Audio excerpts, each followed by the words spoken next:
This is M&E Africa, bringing you regular news and up-to-date news in monitoring and evaluation.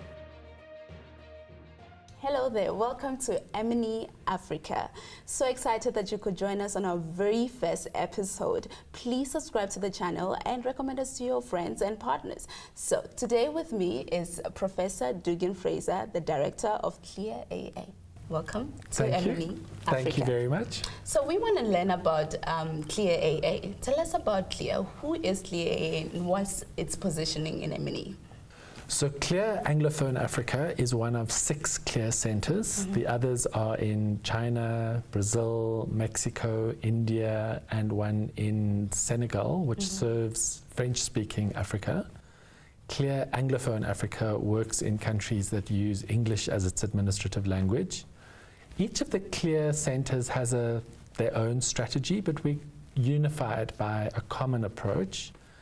And we work with the Anglophone and the Lusophone Center based in Brazil to focus on building monitoring and evaluation capacity across Africa. What that means is trying to get a good sense of what's going on in each country, identifying their strengths, what their gaps are, and then putting in place a series of events, processes, activities that will lead to that country being better able to use evidence in their decision making. Obviously, that's mainly related to government and what government is up to, but also what's happening in civil society, and we hope in the coming years to be working with businesses as well on processes like impact investing. But essentially what it means is that we want to be growing more and more into a role where we are a convener and a facilitator, where we support existing country processes. The intention really is to be able to walk away from a country knowing that we've left it stronger, that it owns its own monitoring and evaluation capacity. You know, one of the challenges around monitoring and evaluation is that it has grown out of donor requirements. So sometimes it feels imposed on people. It feels like a bit of a colonial construct. We want to shift that whole narrative so that it becomes much more African in its feel, more local in its dynamic, and that it feels that it's really strengthening local governance systems. And for us, that means collaboration. It means working in partnership with people, and it means being much more guided by needs that are experienced in that particular space. We have to be mindful of what's going on across the CLEAR network, and we're soon going to be part of this global evaluation initiative that is going to be linking up with other partners like the International Program for Development Evaluation Training, IPDET, as well as the United Nations Development Program and some other UN agencies. But really what it sees us being is a partner, and there are a range of other actors in the monitoring and evaluation space that we want to be connecting with. We recently signed an agreement with 3IE, the International Impact Evaluation Initiative. And these are all kinds of people that we're wanting to get facing in the right direction and working together.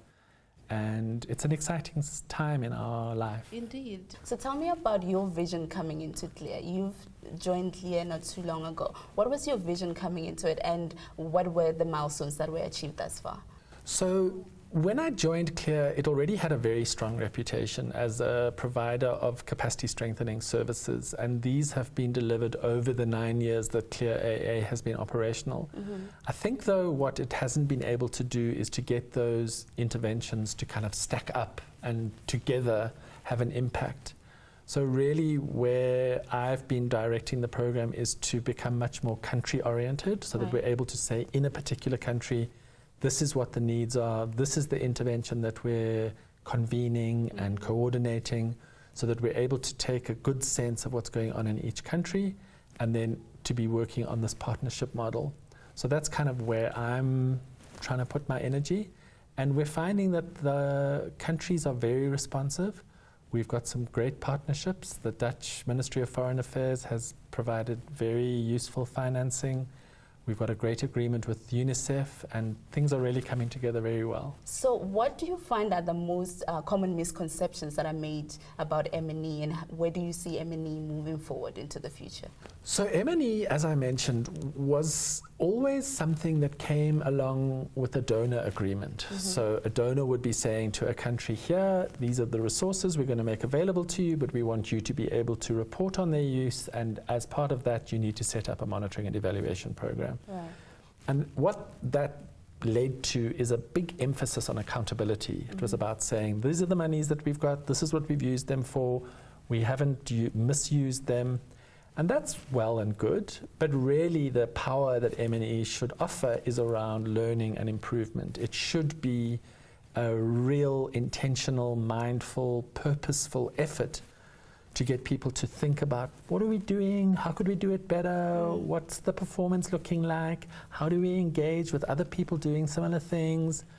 And so this misconception about M&E is that it's like a policing role, that they're like an audit function.